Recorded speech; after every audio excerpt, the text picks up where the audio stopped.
Hello नमस्कार दोस्तों, मैं हूं प्रमोद सर और स्वागत करता हूं आपके अपने ही चैनल कृष्णा एकेडमी सुपौल में। दोस्तों, इससे पहले हम लोग ढेर सारे सब्जेक्टिव क्वेश्चन थ्योरी पोर्शन पढ़ चुके हैं। शिशुवावस्था के बारे में, बाल्यावस्था के बारे में, विकास के आयाम वगैरह के बारे में। लेकिन आज हम लोग MCQ क्वेश्चन करेंगे। देखिए, इम्पोर्टेंट MCQ हम लेकर के आप लोगों के लिए आए हैं, जहाँ से सीटेट के हर एक एग्ज़ाम में पूछे जाते हैं क्वेश्चन। आत्मसम्मान की भावना के लक्षण डैश प्रकट करती है। आत्मसम्मान, किस अवस्था के बच्चे जो है आत्मसम्मान के बारे में सोचने लगते हैं कि मेरा भी आत्मसम्मान होना चाहिए। तो कौन अवस्था का होगा? शिशुवावस्था 0 से 2 वर्ष का आयु, ये तो होगा ही नहीं। दूसरा है प्रौढ़ावस्था, ये तो बहुत बाद की बात हो गई, 18 से 60 साल या 18 से ऊपर, 18 से 60 साल रख दीजिए प्रौढ़ावस्था। फिर दिया है बाल्यावस्था, 2 से 12 वर्ष की अवस्था। दिया है किशोरावस्था। सबसे सही जवाब यही लग रहा है, किशोरावस्था। किशोरावस्था के बच्चे आत्मसम्मान के बारे में सोचने लगते हैं कि मेरा भी आत्मसम्मान होना चाहिए। चलिए क्वेश्चन नंबर 2 को समझते हैं। खिलौने की आयु कहा जाता है। 4 ऑप्शन दिया है, पूर्व बाल्यावस्था, उत्तर बाल्यावस्था, शैशवावस्था, इनमें से सभी। तो देखिए, जब खिलौने की आयु की बात करें तो यहाँ देखिएगा, केवल यदि बाल्यावस्था दिया रहेगा, केवल बाल्यावस्था दिया रहेगा तब उसका सही जवाब हो जाएगा शैशवावस्था। लेकिन यहाँ स्पष्ट कर दिया पूर्व बाल्यावस्था। तो आपको पता होगा कि शैशवावस्था जो होते हैं 0 से 2 वर्ष की आयु होते हैं। पूर्व बाल्यावस्था 2 से 6 वर्ष का आयु होते हैं और उत्तर बाल्यावस्था 6 से 12 वर्ष के आयु के बच्चे इसमें आते हैं। तो खिलौने की आयु की बात करें तो यहाँ पर पूर्व बाल्यावस्था में आप लोग चले आइएगा। पूर्व बाल्यावस्था इनका सही जवाब होगा, खिलौने की आयु। ये क्वेश्चन बहुत बार सीटेट के एग्ज़ाम में पूछे गए हैं, इसको आप ध्यान से सीख लीजिएगा। चलिए क्वेश्चन नंबर 3 को समझते हैं। कराए के निम्नलिखित में से किस अवस्था में बच्चे अपने समवयस्क समूह के सक्रिय सदस्य हो जाते हैं? बच्चे जो है अपने किस अवस्था में अपने ही समवयस्क यानी कि अपने ही तरह के बच्चे के समूह के सक्रिय सदस्य हो जाते हैं? अब देखिए, MCQ क्वेश्चन आप खुद से भी कर सकते हैं और हम भी आपको बहुत सारा करवा देंगे। हम तो पूरा कंप्लीट क्लियर ही करवा देंगे, लेकिन दोनों में अंतर क्या होगा? तो आप क्वेश्चन को, सीटेट के क्वेश्चन को समझना ही डिफ़िकल्ट है। यदि आप उसके भाषा को समझ गए तो फिर जो है आपको कहीं से कोई क्लास लेने का ज़रूरत नहीं है। लेकिन यदि आप फर्स्ट बार कर रहे हैं, अभी तक आप नहीं निकाल पाए हैं या फर्स्ट बार आप तैयारी ही कर रहे हैं, तो आपको जो है कोर्स लेना ही पड़ेगा। समझ गए? यहाँ समझिए, यहाँ पर कह रहा है कि निम्नलिखित में से किस अवस्था में बच्चे अपने समवयस्क समूह के सक्रिय सदस्य हो जाते हैं? सक्रिय सदस्य का मतलब होता है पक्का सदस्य। किस अवस्था के बच्चे बन जाते हैं? 4 ऑप्शन दिया हुआ है, किशोरावस्था दिया है, प्रौढ़ावस्था दिया है, पूर्व बाल्यावस्था दिया है, बाल्यावस्था दिया है। यदि यहाँ पर सक्रिय केवल नहीं रहता, सक्रिय नहीं रहता, केवल कह देता समवयस्क समूह के सदस्य हो जाते हैं, तो इसका सही जवाब होता बाल्यावस्था। लेकिन यहाँ पर कह रहा है सक्रिय सदस्य बन जाते हैं, तो इनका सही जवाब होगा किशोरावस्था। इनका सही जवाब हो जाएगा किशोरावस्था। किशोरावस्था के बच्चे जो है पक्के दोस्त का टीम बना लेते हैं। समझ गए ना? क्वेश्चन नंबर 4 को समझिए। करा है कि एक 13 वर्षीय बालक बात बात में अपने बड़ों से झगड़ा करने लगता है और हमेशा स्वयं को सही साबित करने की कोशिश करने लगता है वह विकास की कौन सी अवस्था है। अपने आप को सही साबित करने लगता है तो ये तो किशोरावस्था होगा। वैसे भी आप समझिए एक 13 वर्ष का बालक है तो किशोरावस्था का उम्र कितना होता है 12 से 18 वर्ष। तो 13 वर्ष का अवस्था का बालक किस में आएगा किशोरावस्था में। तो इनका राइट आंसर हो जाएगा 4 का ऑप्शन का ए। ठीक है, चलिए अब यहाँ से आगे करते हैं।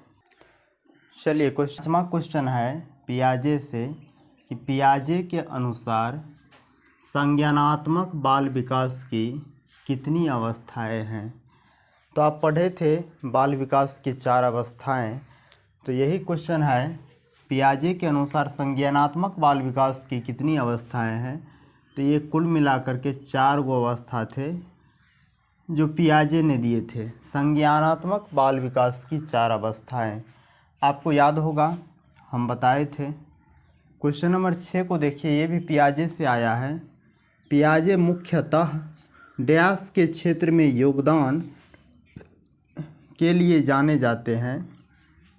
पियाजे जो है मुख्यतः किस क्षेत्र में योगदान के लिए जाने जाते हैं। ऑप्शन का ए में दिया है भाषा विकास के क्षेत्र में, या संज्ञानात्मक विकास के क्षेत्र में, या नैतिक विकास के क्षेत्र में, या सामाजिक विकास के क्षेत्र में। ये क्वेश्चन बहुत इम्पोर्टेंट है, तो समझिए आप। पियाजे मुख्यतः डैश के क्षेत्र में योगदान के लिए जाने जाते हैं। तो यहाँ पर देखे भी थे आप लोग, पियाजे के अनुसार संज्ञानात्मक बाल विकास की कितनी अवस्थाएं हैं। तो ये जो है संज्ञानात्मक बाल विकास के क्षेत्र में अपना योगदान के लिए जाने जाते हैं। ऑप्शन का बी जो है ये राइट आंसर होगा। क्वेश्चन नंबर 7 को देखिए, कोहलबर्ग का विकास सिद्धांत निम्न में से किससे संबंधित है। कोहलबर्ग का विकास का जो सिद्धांत है निम्न में से किससे संबंधित है। भाषा विकास से, संज्ञानात्मक विकास से, नैतिक विकास से, या सामाजिक विकास से। तो आप अभी तुरंत समझे कि पियाजे का जो है संज्ञानात्मक विकास है, यानी पियाजे का संबंध संज्ञानात्मक विकास से संबंधित है। वहीं पर जब बात करें कोहलबर्ग का, तो कोहलबर्ग का जो सिद्धांत है वो नैतिक विकास से संबंधित है। कोहलबर्ग का क्या होगा, ऑप्शन का सी राइट आंसर होगा। नैतिक विकास से संबंधित कोहलबर्ग का सिद्धांत है। क्वेश्चन नंबर 8 को समझिएगा, विकास कभी न समाप्त होने वाली प्रक्रिया है। यह विचार किससे संबंधित है। अंतः संबंध का सिद्धांत, निरंतरता का सिद्धांत, एकीकरण का सिद्धांत, या अंतः क्रिया का सिद्धांत। क्वेश्चन आज बहुत ही छाटा हुआ क्वेश्चन सब है। क्वेश्चन काफ़ी इम्पोर्टेंट है। विकास कभी न समाप्त होने वाली प्रक्रिया है। ये सिद्धांत जो है निरंतरता का सिद्धांत है कि विकास ये कभी रुकने वाला नहीं है। ये गर्भ से लेकर और मरणोपरांत तक चलते रहते हैं, मरने तक चलते रहते हैं विकास। और ये विकास कहलाता है निरंतरता का सिद्धांत। तो राइट आंसर होगा ऑप्शन का बी राइट आंसर। चलिए अब आगे बढ़ते हैं। 9 नंबर का क्वेश्चन दिया हुआ है कि शर्म तथा गर्व जैसी भावना का विकास किस अवस्था में होता है। ऑप्शन में दिया है शैशवावस्था, बाल्यावस्था, किशोरावस्था, वृद्धावस्था। तो शर्म एवं गर्व जो प्रारंभ होते हैं, ये भावना का जो विकास शुरू होता है ये बाल्यावस्था से शुरू हो जाते हैं। शर्म एवं गर्व जैसे भावना का विकास बच्चों में बाल्यावस्था से ही शुरू हो जाते हैं। अगला है शैशवावस्था की मुख्य विशेषता क्या है। मुख्य विशेषता क्या नहीं है, ये नहीं वाला बात पर ध्यान दीजिएगा। सीखने की प्रक्रिया में तीव्रता, तो आपको तो पता है शैशवावस्था में सीखने की प्रक्रिया सबसे ज़्यादा तीव्र होती है, सबसे ज़्यादा तेज़ी से होती है, ये तो होगा ही। इसमें कह रहा है कौन सा विशेषता शैशवावस्था का नहीं है। 0 से 2 वर्ष के बच्चा इसमें सीखने की प्रवृत्ति बहुत ही ज़्यादा होते हैं। वो दूसरे को देख करके ज़्यादातर सीख जाते हैं कि कैसे बोलना है, कैसे चलना है, कैसे खाना है कि नहीं। दूसरा है जिज्ञासा की प्रवृत्ति। ये भी शिशुअवस्था का विशेषता है। बच्चों में जिज्ञासा होते हैं कोई भी चीज़ का। चिंतन प्रक्रिया, ये चिंतन वाला बात 0 से 2 वर्ष का आयु क्या चीज़ का चिंता करेंगे बताइए आप ही। 0 से 2 वर्ष के आयु के बच्चे को चिंतन की प्रवृत्ति इसमें नहीं होंगे।